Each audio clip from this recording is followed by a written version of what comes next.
Shalom, selamat malam Jemaat Tuhan yang terkasih.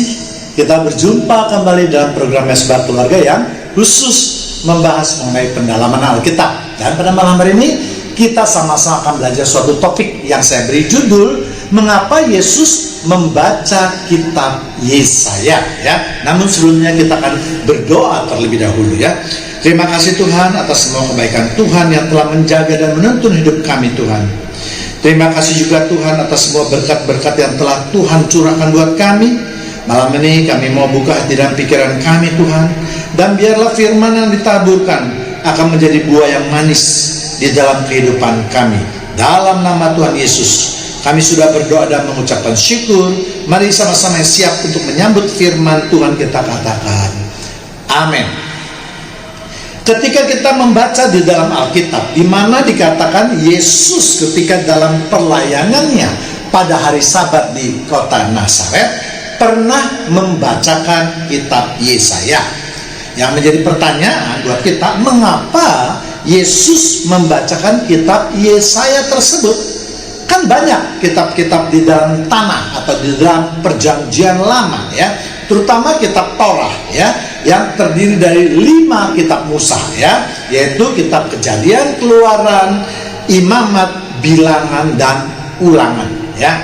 Mari kita lihat ayatnya terlebih dahulu, yaitu di Lukas 4 ayat 17 sampai 19. Kepadanya diberikan kitab Nabi Yesaya, dan setelah dibukanya ia menemukan nas di mana ada tertulis 18, Roh Tuhan ada padaku, oleh sebab ia telah mengurapi aku untuk menyampaikan kabar baik kepada orang miskin, dan ia telah mengutus aku 19 untuk memberitakan pembebasan kepada orang-orang tawanan dan penglihatan bagi orang-orang buta, untuk membebaskan orang-orang yang tertindas, untuk memberitakan tahun rahmat Tuhan telah datang, ya. Jadi ketika Yesus datang di Nazaret dan pada hari Sabat dia mengajar atau memberitakan hukum Taurat, ya, Yesus tentu mempunyai maksud tertentu dengan membacakan kitab Yesaya ini, ya. Kita tahu bahwa kitab Yesaya ini khususnya pada pasal ke-53 itu menceritakan nubuat tentang kedatangan Yesus, rupa Yesus, dan juga kematian serta kebangkitannya. Mengapa Yesus membacakan ayat kitab Yesaya tersebut? Karena pada waktu itu banyak orang Yahudi yang tidak mau menerima Yesus sebagai sang Mesias, ya. Mereka beranggapan bahwa sosok Yesus itu tidak cocok dengan sang Mesias di dalam pengharapan mereka. Mereka berharap kedatangan Mesias itu haruslah sosok yang gagah perkasa, ya, minimal sama seperti Musa yang mempunyai sosok tubuh yang tinggi, ya, dan dia akan memimpin bangsa Israel untuk kembali pada zaman keemasannya, ya, misalnya pada zaman Daud ataupun zaman kerajaan Salomo. Namun mereka melihat sosok Yesus itu yang lemah lembut, tidak memimpin mereka di dalam pembebasan penjajahan bangsa Romawi, apalagi ingin kembali menegakkan kerajaan Israel zaman keemasan Daud dan Salomo. Sungguh tidaklah mungkin, ya, buat mereka. Namun banyak juga di antara mereka yang kagum karena mereka merasa bahwa pengajaran Yesus itu luar biasa, dan mereka beranggapan bahwa kepiawaian Yesus dalam mengajar itu karena adanya Roh Tuhan, ya, sama yang seperti Yesus katakan di ayat 18 ini, Roh Tuhan ada padaku, oleh sebab ia telah mengurapi aku untuk menyampaikan kabar baik kepada orang-orang miskin, dan ia telah mengutus aku. Kalimat tersebut ditangkap dan diterima oleh orang Yahudi bahwa Yesus adalah sosok yang diurapi Tuhan karena pengajarannya yang luar biasa. Namun sebenarnya Yesus sedang berbicara hal yang lain, bahwa dirinya lah sang Mesias. Yesus mengatakan bahwa Roh Allah ada di dalam dia. Seperti kita ketahui bahwa pada zaman itu Roh Kudus belum dicurahkan, ya. Jadi Roh Kudus itu atau Roh Allah itu memang hanya akan datang kepada mereka yang berkenan di hadapan Allah dan diutus oleh Allah untuk suatu misi tertentu. Misalnya Roh Kudus yang akan diberikan kepada para nabi, ya. Dan untuk itulah maka Yesus dikatakan nabi dari Nazaret seperti ayat ke-24. Namun yang Yesus maksudkan sebenarnya adalah bahwa Yesus ingin mengatakan dialah Sang Mesias, yang artinya orang yang diurapi dan akan menjadi pemimpin bangsa Israel dalam kerajaan yang lain tentunya, ya, yaitu kerajaan sorga. Itulah sebabnya Yesus mengatakan akan menyampaikan kabar baik kepada orang miskin, ya. Apa yang dimaksud dengan Yesus dengan kabar baik itu? Yaitu berita bahwa Anak Manusia telah datang dan tinggal di antara umatnya, yang akan menembus dosa-dosa manusia sehingga manusia bisa masuk ke dalam kerajaan sorga. Karena pada waktu itu kita tahu bahwa bait Allah itu kebanyakan dipergunakan untuk mengadakan korban bakaran, ya. Sedangkan Yesus datang nanti juga akan sebagai anak domba Allah, ya. Sedangkan arti orang miskin itu ditujukan kepada bangsa Israel. Mengapa mereka bisa demikian? Karena kita tahu orang Israel atau bangsa Yahudi itu adalah bangsa yang pada waktu itu baru saja kembali dari pembuangan dari Babel. Kita bisa bayangkan kalau kita misalnya dibuang ke suatu tempat yang jauh, kita tidak membawa apapun juga, kita hidup di negeri asing selama 70 tahun misalnya, ya, tentu keadaan sangat susah dan sangat miskin, bukan? Ya, demikian juga dengan bangsa Israel. Mereka diambil dari kerajaan selatan lalu dibuang ke tanah Babel, ya. Mereka tidak membawa apapun juga kecuali yang melekat pada tubuh mereka, ya. Selama 70 tahun mereka hidup di pengasingan. Mereka tidak dapat beribadah ataupun membawa korban bakaran, sehingga mereka hidup dalam keadaan berdosa.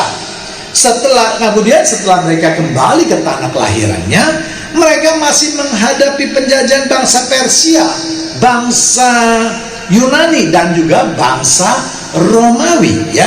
Lengkaplah sudah penderitaan mereka, dan pastinya mereka hidup dalam keadaan miskin, ya. Jadi kata miskin di sini janganlah ditafsirkan secara harfiah saja. Namun sayangnya perkataan ini tidak dimengerti oleh bangsa Israel pada waktu itu. Sedangkan pada ayat ke-19 Yesus menceritakan maksud kedatangannya kepada bangsa Israel. Yesus mengatakan bahwa mereka akan dibebaskan dari tawanan. Tentu perkataan ini juga janganlah diartikan bahwa Yesus akan tampil sebagai panglima perang yang akan membebaskan bangsa Israel dari penjajahan. Yesus akan memberikan penglihatan kepada orang buta. Ya, jangan juga kalimat atau ayat ini ditafsirkan bahwa Yesus akan membuat mukjizat kepada orang buta. Tetapi yang Yesus maksudkan adalah bahwa Yesus akan mencelikkan mata bangsa Israel yang tidak percaya bahwa Sang Mesias telah datang. Kemudian perkataan Yesus akan membebaskan orang-orang yang tertindas juga jangan diartikan Yesus akan bertindak sebagai raja atau panglima perang yang akan membebaskan orang Israel dari penjajahan. Tetapi pada kalimat akhir, yaitu ayat 19, yang mengatakan bahwa Yesus datang untuk memberitakan tahun rahmat Tuhan telah datang, ya. Jadi Yesus mengatakan bahwa kedatangannya itu sudah pasti ada suatu rahmat, suatu berkat dari Allah yang akan membebaskan manusia dari belenggu dosa. Inilah arti daripada Lukas 4 ayat 17 sampai 19, ya. Sekarang kita akan melihat apa yang dibacakan oleh Yesus dalam kitab Yesaya, khususnya di pasal 53 ini, ya, dan kita akan menafsirkannya lebih dalam, ya. Yesaya 53 ayat 1. Siapakah yang percaya kepada berita yang kami dengar, dan kepada siapakah tangan kekuasaan Tuhan dinyatakan? Jadi berita tentang kedatangan Yesus itu sudah dinubuatkan ribuan tahun sebelum kedatangan Yesus, yaitu melalui Nabi Yesaya. Namun seperti perkataan Nabi Yesaya bahwa siapa yang percaya kepada kedatangan Yesus sebagai Sang Mesias, jadi penolakan Yesus dari orang-orang Yahudi itu memang juga sudah dinubuatkan, ya. Jadi kita tidak usah heran lagi atau memperdebatkan, ya, mengapa kalau sampai hari ini masih banyak orang Israel atau orang Yahudi yang tidak mau menerima Yesus sebagai Sang Mesias, ya. Kemudian kedua, sebagai taruk ia tumbuh di hadapan Tuhan, dan sebagai tunas dari tanah kering ia tidak tampan dan semaraknya pun tidak ada sehingga kita memandang dia, dan rupa pun tidak sehingga kita menginginkannya, ya. Jadi arti kata taruk adalah tunas yang tumbuh pada dahan. Jadi kedatangan Yesus itu digambarkan sebagai suatu tunas yang akan memberikan harapan, ya, walaupun pada tanah yang kering. Tanah yang kering ini tentu berbicara mengenai sambutan daripada bangsa Israel terhadap Yesus. Mereka tidak membuka hati mereka untuk menyambut kedatangan Sang Mesias. Nubuat tentang wajah Yesus juga telah dinyatakan bahwa wajah Yesus itu tidak tampan, tidak berseri-seri, atau dengan kata lain, wajah Yesus itu tidaklah terlalu menarik perhatian. Wajah Yesus biasa-biasa saja, ya, sehingga tidak menarik perhatian kita. Bahkan firman Tuhan mengatakan tidak ada istimewa pada wajah Yesus, maka kita tidak menginginkannya. Terutama ketika Yesus dalam keadaan disalib, di mana darah semua itu menutupi wajahnya. Jelas wajah Yesus pada waktu itu tidak kita menginginkannya, ya. Kemudian ketiga, ia dihina dan dihindari orang, seorang yang penuh kesengsaraan dan yang biasa menderita kesakitan. Ia sangat dihina sehingga orang menutup mukanya terhadap dia, dan bagi kita pun dia tidak masuk hitungan. Inilah nubuat tentang kehidupan Yesus, ya. Yesus akan dihina, ya kan, dan dihindari orang. Kita lihat di dalam kehidupannya bagaimana ahli-ahli Taurat, orang-orang Farisi, tua-tua Yahudi itu semua memang menghina Yesus. Demikian pula ketika ajal mendekati kehidupan Yesus, bagaimana kita lihat Yesus dihina, diolok-olok oleh tentara Romawi, yaitu dengan mengatakan, apakah engkau raja orang Yahudi? Mengapa engkau tidak dapat membela atau menyelamatkan dirimu, padahal nyawa orang lain diselamatkan, ya. Mereka mengolok-olok Yesus dengan memberikan baju ungu dan juga mahkota berduri, ya. Mereka meludahi Yesus dan menyesah dia. Karena penderitaan itulah maka banyak orang yang menyaksikan kalau Yesus adalah Sang Mesias. Karena mereka menganggap Yesus tidak melakukan perlawanan, telah kalah melawan orang biasa. Dengan demikian Yesus tidak masuk hitungan orang Yahudi sebagai Sang Mesias. Keempat, sesungguhnya penyakit kita yang ditanggungnya dan kesengsaraan kita yang dipikulnya, padahal kita mengira dia kena tulah, dipukul dan ditindas Allah, ya.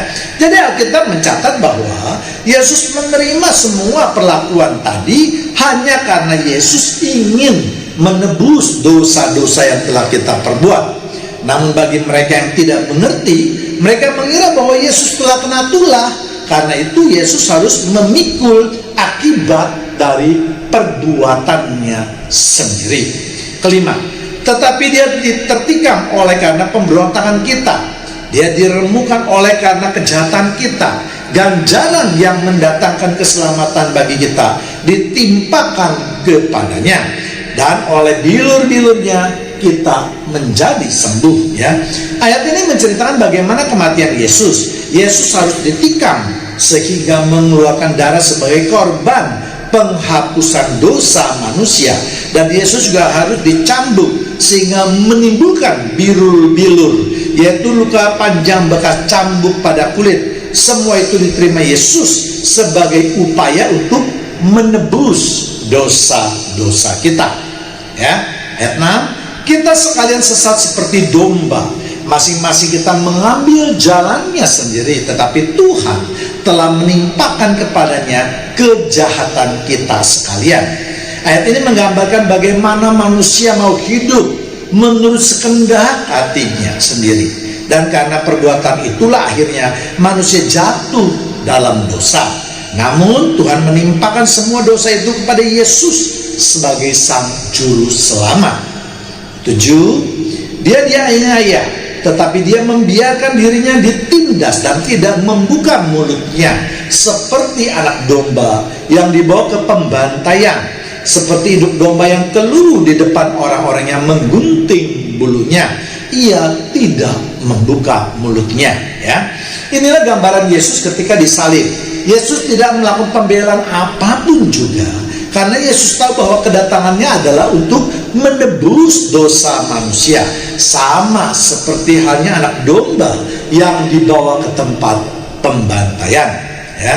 Kemudian 8, sesudah penahanan dan penghukuman ia terambil, dan tentang nasibnya siapakah yang memikirkannya, sungguh ia terputus dari negeri orang-orang hidup, dan pemberontakan umatkulah ia kena tulah.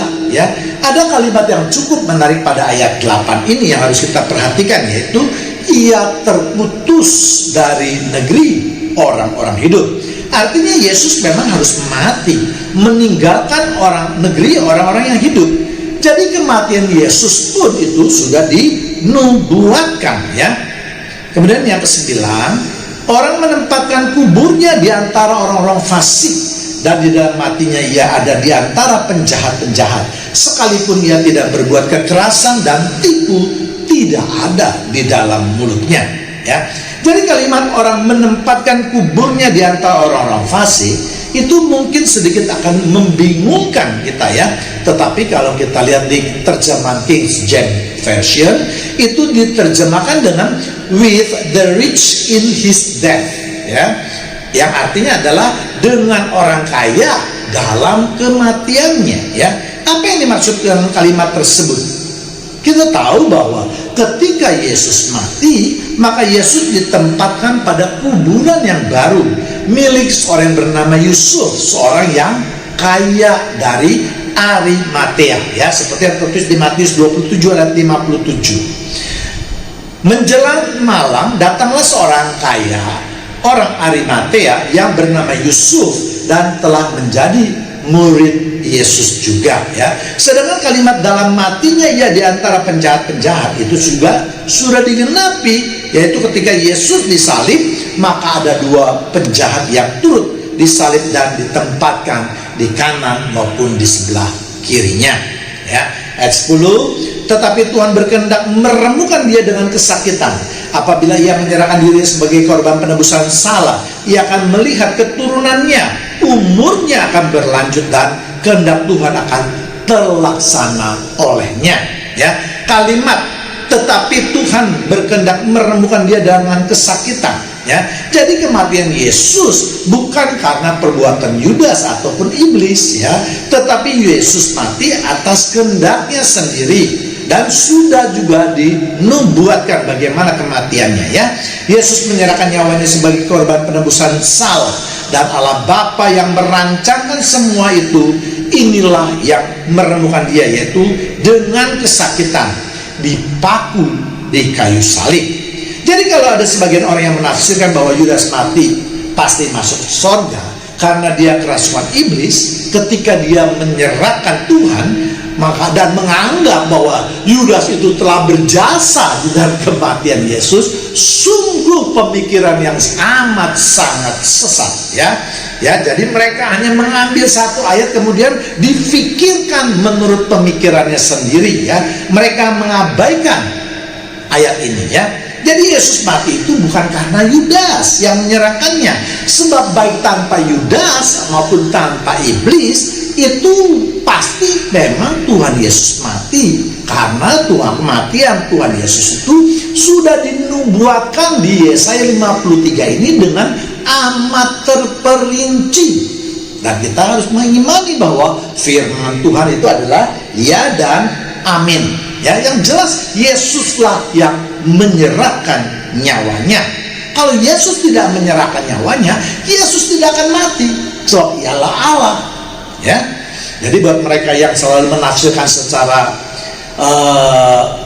sesat, tidak benar, jauh daripada kebenaran, sudahlah, hentikan. Dan bagi jemaat atau murid-murid Yesus yang terutama yang muda-muda ini, hendaklah kalian semua berhati-hati mendengar firman-firman yang memang tidak menyatakan kebenaran. Ya, kita lihat di Matius 27 ayat 50, Yesus berseru pula dengan suara nyaring lalu menyerahkan nyawanya. Kemudian ada kalimat juga, ia akan melihat keturunannya, umurnya akan berlanjut. Ya, ini berarti Yesus akan hidup atau bangkit kembali. Jadi kalau kita lihat betapa dahsyatnya, ya, Allah kita itu menggenapi, atau firman Tuhan atau Alkitab itu menyatakan begitu terperinci, dan semua itu yang sudah dinubuatkan itu digenapi. Dan sampai hari ini tidak ada satu ayat kitab suci pun yang bisa menggenapi apa yang telah dinubuatkan oleh Tuhannya. Ya. Kemudian 11. Sesudah kesusahan jiwanya, ia akan melihat terang dan menjadi puas. Dan hambaku itu sebagai orang yang benar akan membenarkan banyak orang oleh hikmatnya, dan kejahatan mereka dia pikul. Ya, kalimat ia akan melihat terang dan menjadi puas, artinya setelah kebangkitannya maka Tuhan Yesus akan menjadi terang dan menjadi puas, karena semakin banyak orang yang percaya bahwa Tuhan Yesus adalah Sang Mesias. Ya, Tuhan Yesus akan dikenal sebagai sumber kebenaran, dan pengajarannya akan membuat banyak orang dibenarkan. Ya, jadi ini berbicara tentang tuaian. Ya, 12. Sebab itu aku akan membagikan kepadamu orang-orang besar sebagai rampasan, dan ia akan memperoleh orang-orang kuat sebagai jarahan, yaitu sebagai ganti karena ia telah menyerahkan nyawanya ke dalam maut, dan karena ia terhitung di antara pemberontak-pemberontak. Sekalipun ia menanggung dosa banyak orang dan berdoa untuk pemberontak-pemberontak. Dan setelah kebangkitannya, maka Yesus akan diberi orang-orang besar sebagai rampasan.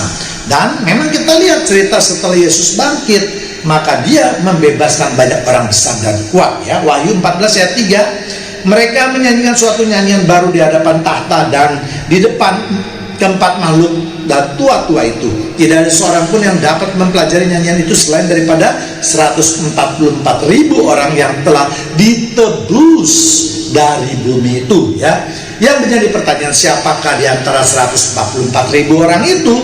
Pasti di antara mereka adalah para pemimpin, para orang kudus, para pasukan bangsa Israel, orang-orang kuat yang dahulu perang untuk bangsa Israel. Inilah yang diberikan kepada Yesus oleh Bapa di sorga sebagai upah daripada penebusan dosa manusia. Ya, jadi kesimpulannya bahwa kelahiran Yesus, bentuk Yesus, kematian Yesus, kebangkitan Yesus, semuanya itu sudah dibuatkan ribuan tahun sebelum kedatangan Yesus. Dan semua nubuat yang ada di dalam kitab Yesaya 53 itu sudah digenapi. Jadi kita harus bersyukur kalau kita memanggil Tuhan yang begitu hebat, kalau kita juga memiliki firman Tuhan yang hebat, kalau kita juga memiliki kitab suci yang hebat. Ya, mari kita berdoa. Tuhan Yesus, terima kasih kalau pada malam hari ini kami masih terus mendapat kesempatan untuk memperoleh pendalaman firman-Mu. Biarlah kami terus bisa lebih mengerti atas kehendak-Mu ya Bapa. Dalam nama Tuhan Yesus kami sudah berdoa dan berucapan syukur. Haleluya. Amin.